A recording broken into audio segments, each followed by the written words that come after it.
and companies that need that will move to Vietnam.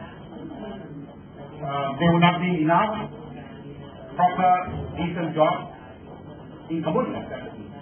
So if that's the case, then you must find a way to upgrade, maybe ask for a 5 years extension or more, so that your country can be prepared. But they are rushing it, 2015 they are going to be integration very. So ASEAN has a way. Those who can run faster like a horse, 20 horses run first. The slow ones are later. So when we talk about ASEAN solidarity, that's a big question now. What solidarity are we talking about? Is Singapore going to help Cambodia in the trading of steel? It's quite exploitable. Or is it because they also know Cambodia is a very poor country? If they earn a decent salary, maybe 400, 500 ringgit agreed upon monthly, on the first week we will pay them. Passport will be with their young ladies. So if there's abuse, they can go to the embassy, and Cambodian embassy must have labor section, labor welfare officers in the embassy. Otherwise you cannot have your own city. Or in this they are thinking, Cambodian women are very weak, they cannot speak Bahasa, they cannot speak English, and they don't know the law, they don't speak, they don't say don't beat me, they don't go to the police because they are scared of the police in Malaysia. Is that the thing that is really exploitation? So is that solidarity for the Malaysian government and the Malaysian people with the Cambodians? What are we? We are ASEAN, 10 countries. That is a big question. So I think this labor economic standards or economic integration must consider this point. So mutual recognition of arrangement. This is what I'm talking about here. It is most countries are not ready in this region. So when we talk about that, there is a coordinating for service industries, not the CSS they call it. Under these, what are the 7 sectors they are covering? Engineering, nursing, as I explained yesterday, Philippines already has the qualification. And ASEAN has agreed to be this the first sector. Every country has agreed to the skill standards set by Philippines. Filipino nurses can move anywhere within ASEAN. They can move to Europe, they can move to Canada. Equip your staff. Otherwise, only Filipino nurses from ASEAN will be good. Not even the Indonesian nurses qualify. Because their standard of training, actually internationally, is not as factored as the same standard. But Singapore nurses, yes. But Singapore nurses will not come to these countries. They go to London, they go to Saudi. The industrial jobs will come later. So I think very importantly is the exchange of information on these policies and legislation. I think if you do not know about these things, your country would not be ready to protect yourself to go into that. And here it includes the migration department. If you in Indonesia know the problem, migration department has to have a shop before a domestic worker goes over. International treaty, you have to pay a fee. And by the time they leave Indonesia, they are in debt to the bank $3,000. When they come to Singapore, the agency arranges a private arrangement between the domestic worker and the agency in Singapore and Indonesia to sign the agreement that she will pay from a salary. And the agreement is this: no salary for 8 to 10 months. Some of them 12 months, the salary is low. In that case, 1 year of non-paid work. If the employee is good, they may give Singapore $10. And most of the time they are not left out of the house because Singapore is high-rise building, it pays a lot. Because they are worried the girl will get back, and if you let her out, at least she will go next door or next street and get into sex and do that.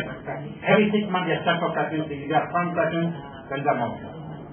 So most of the first 6 months, especially, they lock them into the house to make sure they work very, very hard. Is that what we want? The Internal Security Department, they are the ones dealing with the passport and cross-border. So I think there's a very important issue here. If our government only put it at the capital, like in Phnom Penh or in Laos State, Vientiane or in Jakarta alone, the migrant workers is going to have difficulty. So it must be decentralized into other main cities like Siem Reap or many other cities where they are leaving. Like in Vietnam and in Laos, it's not just Vientiane. It could be in some other place like Savanakhet or the border area where the passport should be issued. Otherwise, if you don't need money, additional money, you take 6 months, 1 year, nobody knows. And each migrant worker would be able to come from outside and stay in the capital for 6 months or 1 month. No way. So there's a lot of, and unfortunately poor countries also, corruption not only in poor, even rich countries, yes, but it's expensive. So I think some improvement has to be done. The other is the mobility of labor, whether there are policy reviews of the skill recognition schemes in ASEAN. This is discussed by senior labor minister, that means your Ministry of Labor and Vocational Training. So I'm not sure every meeting they come, new officials often say, I don't know anything, or they keep quiet. This is something about capacity building. They are not briefed before they come from first officer.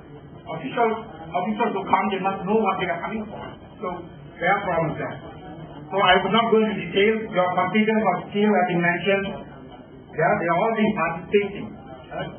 You can see in Cambodia, Laos, Vietnam, they all come for meetings, like what he says also. But today, after that, what happens?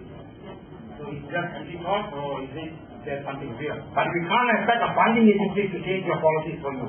They can only support you with money. Your competence is your officials and your people who negotiate with other countries in the region. So if you don't have the capacity, funding agency can give you 1 billion. No use. Now, I know Cambodia received more than 1 billion foreign development support from China, 300 million, Japan, competition from US, everybody wants to influence Cambodia. This is landlocked country. But if your government cannot invest properly and develop the economy and give you jobs, it's a different issue. We cannot expect the foreign Japan to develop your economy. They want to use your economy for some goods or some other things. But if your government is not clear, if you cannot negotiate with Japan a good term, you will have the best for your own thing. The same for the migrant workers. If you cannot negotiate at ASEAN and come to this agreement, and you are so weak, the official who goes there says, hey, please, maybe take more, 1 more million of Cambodians, which is not the case yet. Vietnam is spending 1 million. And he says, please, at the back of the meeting, you go and say, maybe you don't need 8 hours work for my workers, give them 12 hours work, but pay them $200. Is that acceptable? It happened in Indonesia. Indonesia, 10 years ago, never negotiated with Singapore or Malaysia on the terms of working conditions for the workers, because they were scared, maybe Philippines is good qualified. But your citizens are equal. Equality comes in ASEAN. We are all equal, whatever color, whatever country you come from. Give them the skill and be a fair deal, fair opportunity and deal. But if your government itself, your representative, when they go as I say, you won't even know where the file they have, the last man has gone, last woman officer has gone, and says, I don't know anything, but I'm listening, I'll bring that to my government. It's a problem. So I will move a bit faster from that. All these came from ASEAN Plan of Action every 6 years. You have National Plan of Action, but you also have ASEAN Plan. The last plan until this year was called the GNP National Plan, 2001. We also have now the ASEAN Socio-Cultural Plan until 2015 now. Moving from there, this is a very important point. Very clearly mentioned. Protection for all migrant workers. But the destination countries, the countries where Cambodians go to, like Malaysia, they have their interest. They say, no, we can't cover all workers. Domestic workers are not even in our labor law. But unfortunately, all spending countries, origin countries, including Indonesia, Cambodia, do not recognize them. So this is something you have to change. If you want your workers to be recognized and protected, you must also have the same law. That's called reciprocity. So I will re-emphasize that is a very key point. You must protect your own workers before you ask others. So there are a lot of action plans here, but to translate this into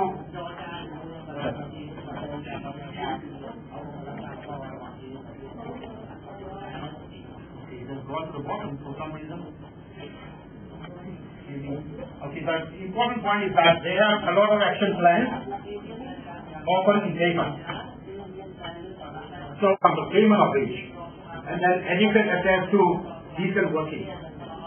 How do we ensure this happens is the negotiating team. There are government officials who are going to meet in the ASEAN labor meeting. In fact, next week they will be going to Hanoi.